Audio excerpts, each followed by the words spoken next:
بسم الله الرحمن الرحيم رب اشرح لي صدري ويسر لي أمري واحلل عقدة من لساني يفقهوا قولي. الحمد لله رب العالمين والصلاة والسلام على أشرف الأنبياء والمرسلين وعلى آله وأصحابه أجمعين. أما بعد، فأعوذ بالله من الشيطان الرجيم. بسم الله الرحمن الرحيم. وأنفقوا في سبيل الله ولا تلقوا بأيديكم إلى التهلكة وأحسنوا إن الله يحب المحسنين. صدق الله مولانا العظيم وبلغنا رسوله النبي الأمين المكين الكريم، ونحن على ذلك لمن الشاهدين والشاكرين والحمد لله رب العالمين. مولاي صل وسلم دائما أبدا على حبيبك خير الخلق كلهم، هو الحبيب الذي ترجى شفاعته لكل هول من الأهوال مستحم. يا رب بالمصطفى يا رب بالمصطفى يا رب بالمصطفى بلغ مقاصدنا واغفر لنا ما مضى يا واسع الكرم. انتہائی عقیدت و محبت کے ساتھ بارگاہ رسالت محمد صلی اللہ تعالی علیہ وسلم میں درود پاک نذرانہ عقیدت پیش کریں. قل اللہ سیدنا مولانا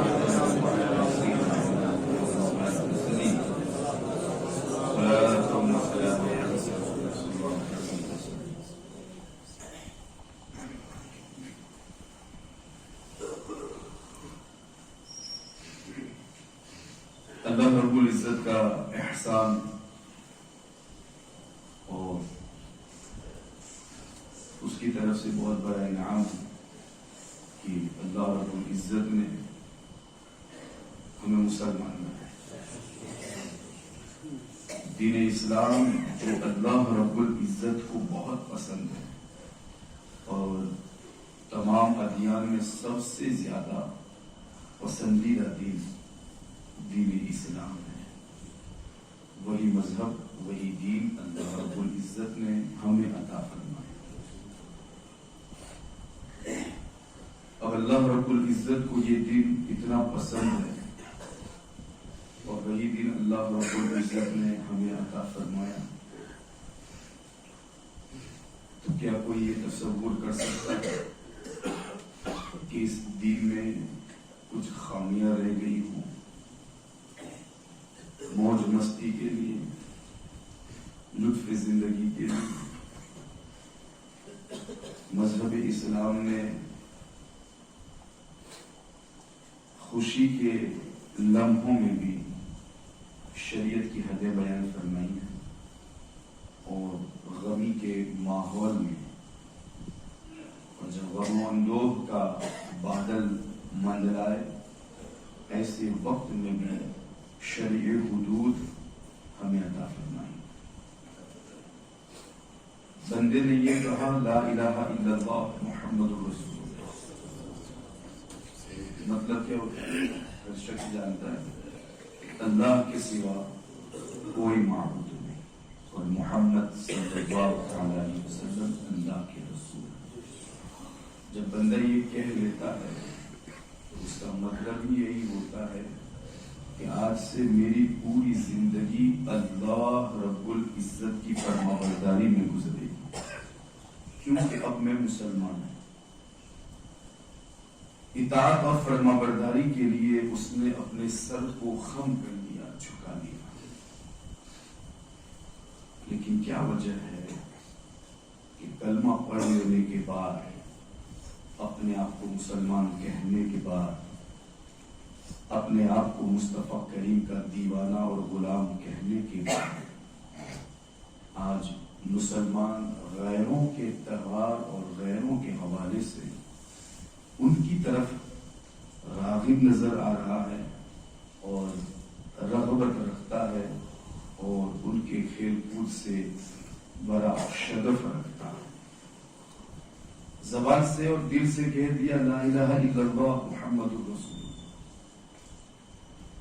اس نے ایکسپٹ کر لیا اور مان لیا، اس نے تسلیم کر لیا کہ آج کے بعد چونکہ میں مسلمان ہوں، اور مسلمان وہی کرتا ہے جو اللہ رب العزت حکم فرماتا ہے، تو پھر کیا وجہ ہے کہ اتنا پسندیدہ دین، اتنی پسندیدہ شریعت، اتنے پسندیدہ حبیب اللہ کے رسول اللہ رب العزت نے ہمیں عطا فرمایا، پھر بھی ہمارا ذہن اور ہمارا دل دوسروں کی طرف مائل ہے۔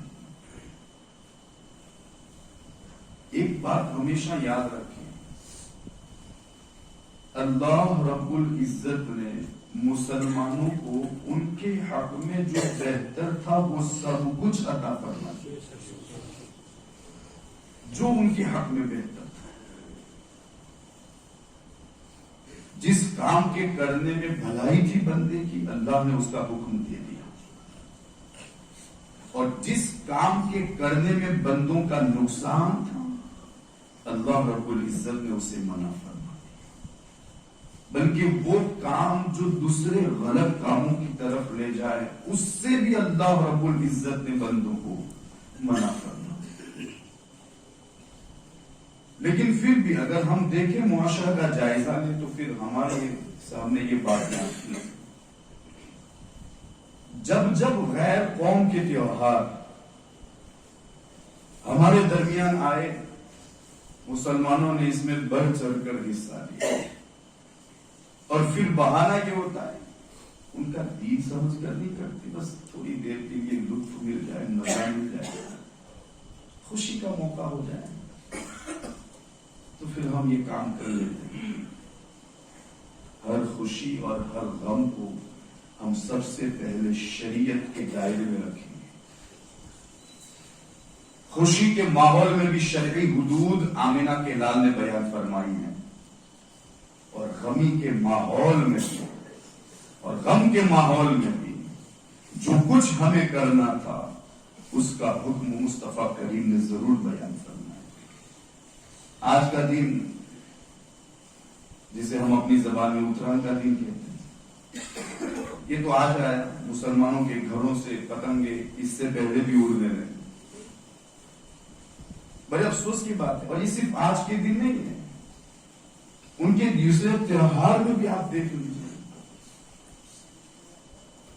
ہمارے وہ بچے جو کالجز میں اور اسکول میں ان سے متاثر ہیں، ان کے ساتھ جاتے ہیں، اٹھتے بیٹھتے ہیں، وہ دوسرے تہوار میں بھی ان کے ساتھ شریک ہوتے ہیں اور حصہ لیتے ہیں۔ اور ابھی تہوار تو آیا نہیں ہے، اس سے پہلے شروعات مسلمانوں کے گھروں سے ہو رہی ہے۔ پھر کیسا کلمہ پڑھنا کہ ہاں میں مسلمان ہوں، ہاں میں آپ کا غلام ہوں۔ آپ اندازہ لگائیں، کئی لوگ تو ایسے ہیں کہ انہوں نے خود اپنے بچوں کو اس کی اجازت دے رکھی، کچھ الحمدللہ ایسے بھی ہیں جو روکتے ہیں، لیکن روکنے میں بھی وہ کوشش نہیں کرتے جو کرنی چاہیے، جو دوسرے کام کروانے کے لیے ان کے پیچھے محنت کی جاتی ہے، کوشش کی جاتی ہے، ایسی ٹرائی اس میں نہیں ہوتی۔ بچوں کی فطرت ہے کھیل کود، کھیلنا کودنا، اور جو کچھ بھی معاشرے میں ہو رہا ہے اس کی طرف مائل ہونا، ان کو روکنا ہمارا کام ہے۔ اور صرف ایک مرتبہ کہہ دینے سے نہیں چلے گا کہ تو باز آ جائے اس سے، میں نے تو اس کو کہا لیکن وہ مانتا نہیں۔ روکنے کے وہ تمام اسباب، وہ تمام تیاریاں جس کے متعلق کہا جائے کہ ہاں اس نے مکمل کوشش کی پھر بھی اس کا بچہ نہیں مانا، تب جا کر ہم اللہ رب العزت کی بارگاہ سے بری ذمہ ہوں گے۔ لیکن اگر ہم نے یوں ہی اوپر کہہ دیا کہ رک جائے، یہ ہمارا کام نہیں ہے، اور پھر وہ کوششیں نہ کی جو اس کو کرنی چاہیے تھی، یاد رکھیں پکڑ اس میں ہماری بھی ہوگی، پوچھتاچھ ہم سے بھی ہوگی۔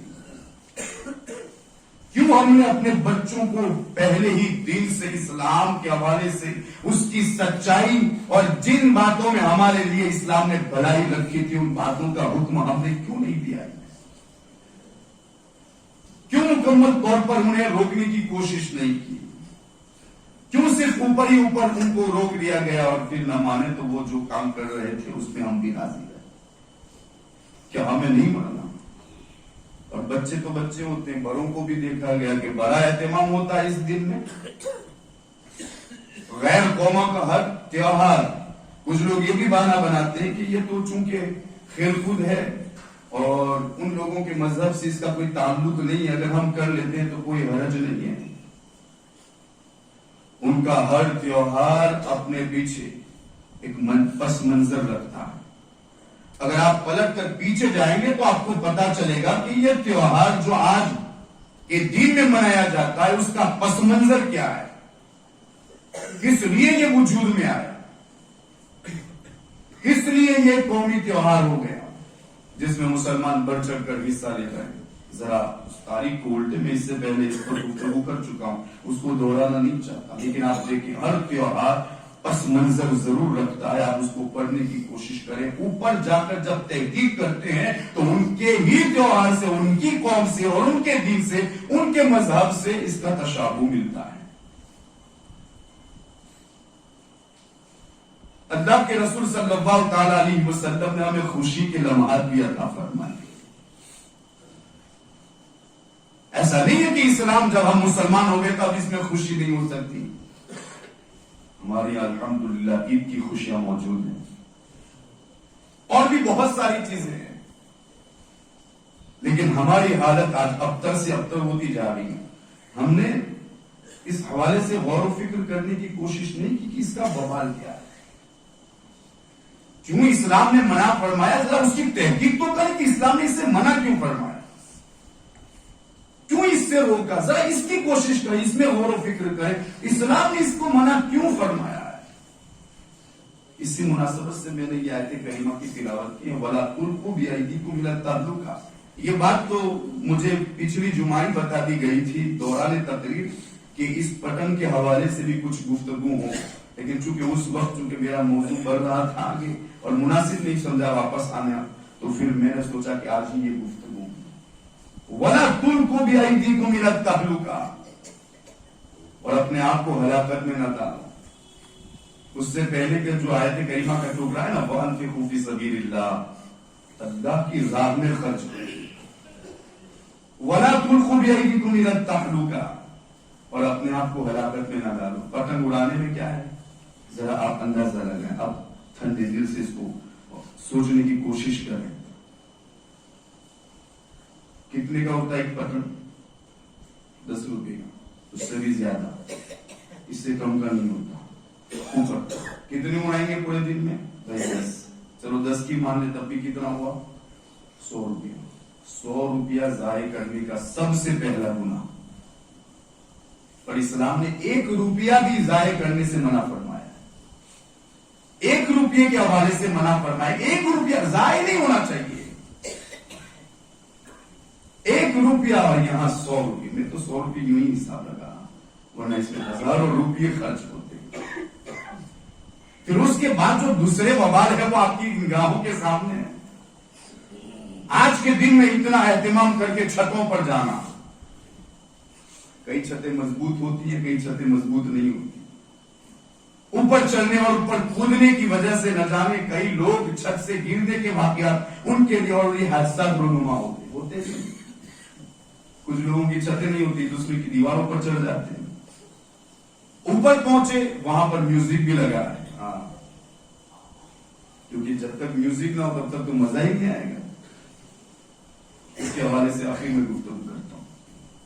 اوپر پہنچیں گے، آپ کا مالا اور آپ کی جو چھت ہے وہ بہت اوپر ہے، اور آپ کے ارد گرد اگل بغل میں کچھ ایسے بھی لوگ ہیں جن کا مکان نیچا ہے۔ اوپر پہنچیں گے، دوسروں کے گھروں میں جھانکنے کا گناہ، اور خود اکیلے نہیں چڑھتے، اپنی بیوی کو بھی لے جاتے ہیں، بہن کو بھی لے جاتے ہیں، بھابھی کو بھی لے جاتے ہیں۔ اب وہاں پر مرد اور عورت کا اختلاط،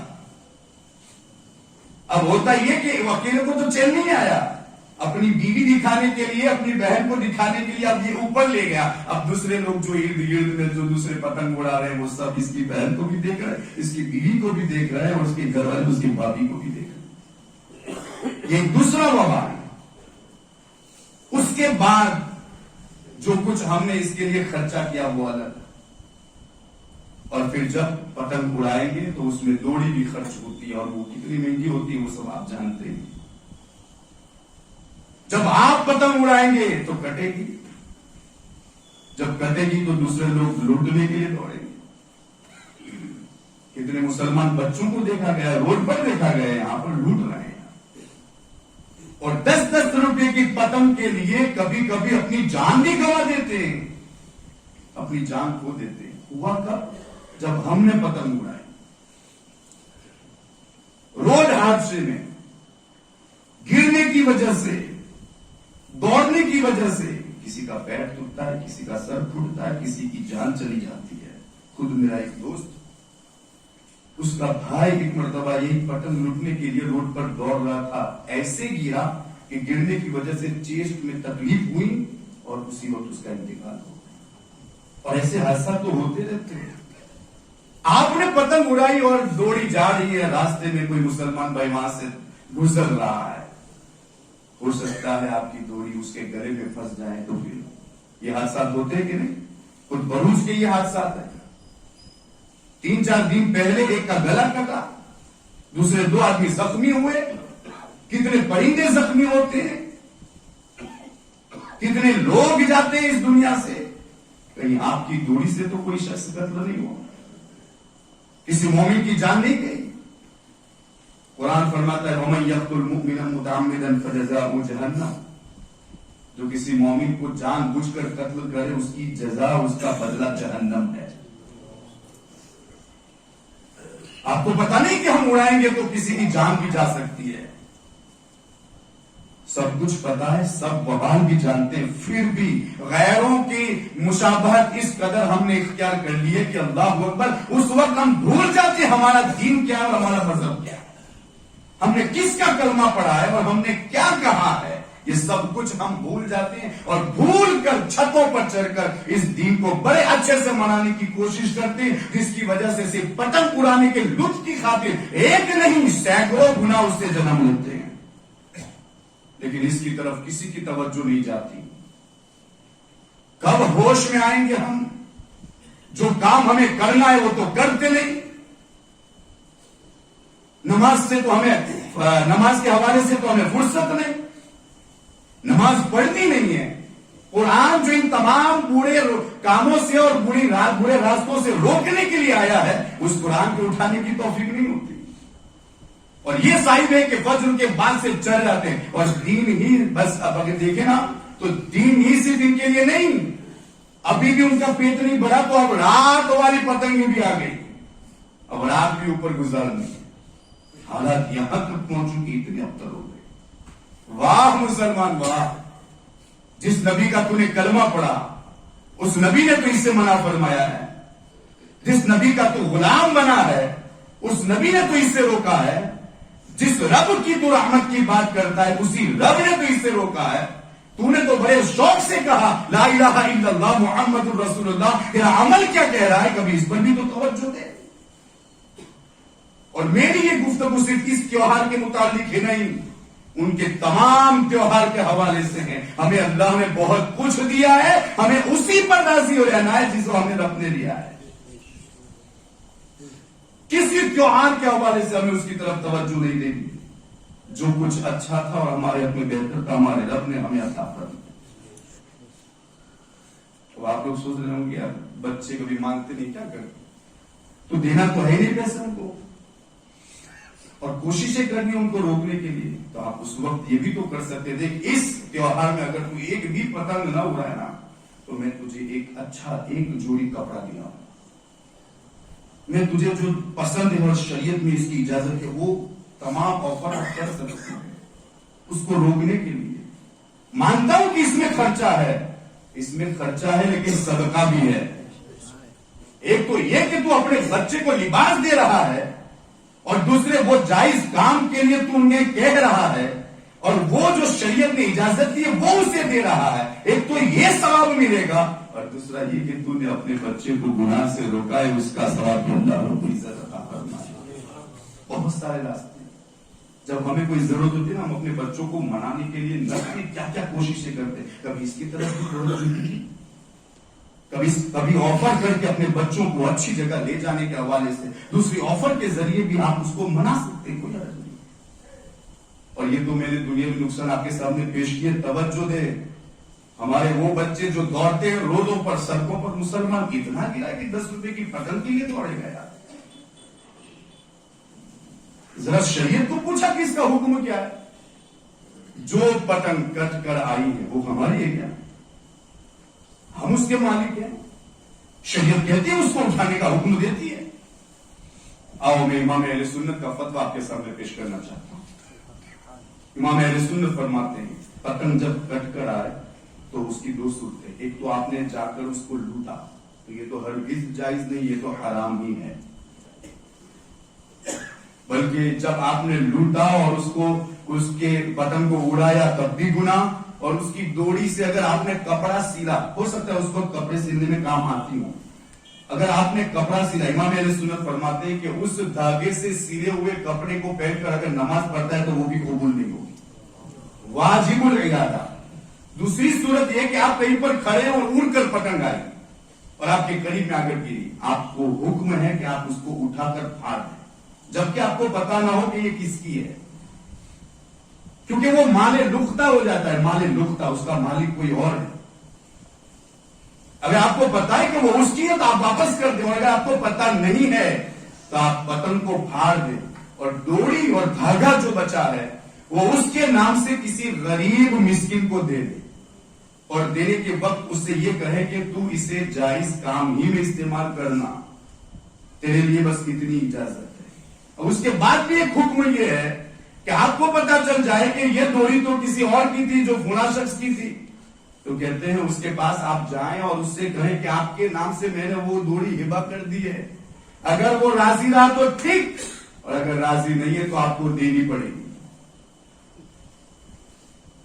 کیوں دوڑ رہے ہیں لوٹنے کی خاطر 10 روپے کی پتنگ، جو ہمارے لیے ویسے بھی جائز نہیں ہے؟ کیوں ہم نے شریعت سے نہیں پوچھا کہ شریعت تو ہمیں بتا ہمارا یہاں پر حکم کیا ہے، ہم کیا کریں؟ شریعت منع کرتی ہے۔ اور پھر اس پر جب چھت پر چڑھتے نا تو میوزک بجتا ہے نا، یہ تو ان کی غذا ہوتی ہے، غذا۔